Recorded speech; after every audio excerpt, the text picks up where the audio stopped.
Introducing the 5th generation of the SantaCruz Bronson, the mighty trail bike designed to do it all, to be as comfortable sailing through the air as is blasting down trail or ascending a super steep climb.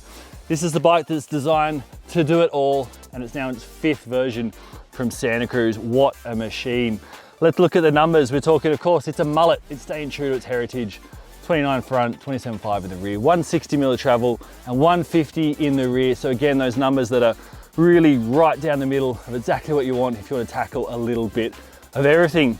Now, interestingly, the silhouette of the bike remains quite similar to the 4th generation of the bike. Now, the reason being, if it ain't broke, don't fix it, right? So there's a lot of carryover with this bike compared to the previous version, which makes sense because I think a lot of people would be disappointed if it didn't. So obviously, the mixed wheel size is there. What they've gone and done, well, a huge point of difference with this bike is actually dropped the VPP linkage, so the shock is now lower and slightly further forward. And the reason for that is I tried to increase the bike's anti-squat. So of course, if you're going to increase the anti-squat, it's going to make the bike a little plusher and give a little more grip and traction. So again, it's going to be giving you a bit more on those climbs, and it's going to be sticking to the trail when you want it to on those descents. Now, interestingly, there's 5 sizes in this bike, from extra small to extra large, and it's size specific geometry, which we've seen on a lot of bikes. That's not sort of nothing new, but it's really cool because they're stuck with the MX, the smaller rear wheel, rather than go to a 2.9. But what they discovered is the previous bike had quite a short rear end, and that's obviously something that's on trend for a lot of bike brands. You make it lower, slacker, and shorter rear end, so you can do, easy to pop the front wheel. But what they found is that it sort of actually takes away from the stability of the bike. So SantaCruz actually increased the rear end of each bike, and that's instrumental as the sizes go larger and larger. So a little bit longer in the rear end, giving it more stability. But as we discovered, because we got our hands on this bike a little bit pre-embargo, it's still plenty playful and very, very nimble.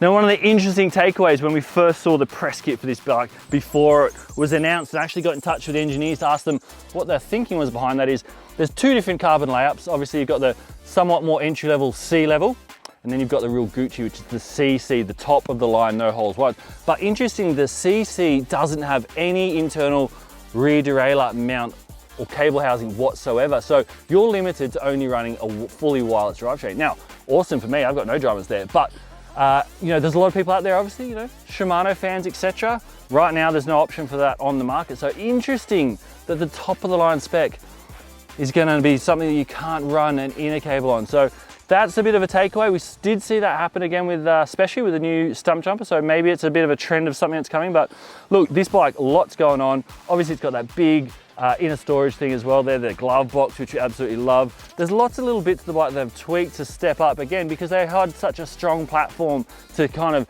get going on the bike in the 4th gen. This bike is really just up in the ante. Rather than starting with a full clean piece of paper, they already had a bike that performed really, really well. So the purpose and the ambition of this bike is to kick it even further out of the ballpark. How does it ride? Well, time will tell. We're going to be spending plenty of time on this bike. Luckily, SantaCruz Australia are letting us have our hands on this one. In terms of when can you buy one yourself at home, November is when they'll be landing in bike stores around Australia this year, so just in time for summer. A bunch of different spec models. Pricing is going to be starting right on $8,700 for the completes. And as I said, plenty of spec sizes, 5 different frame sizes. Definitely a bike to keep an eye on. If you're up for an upgrade, for that one bike to do it all, the new Bronson might be your ticket of choice.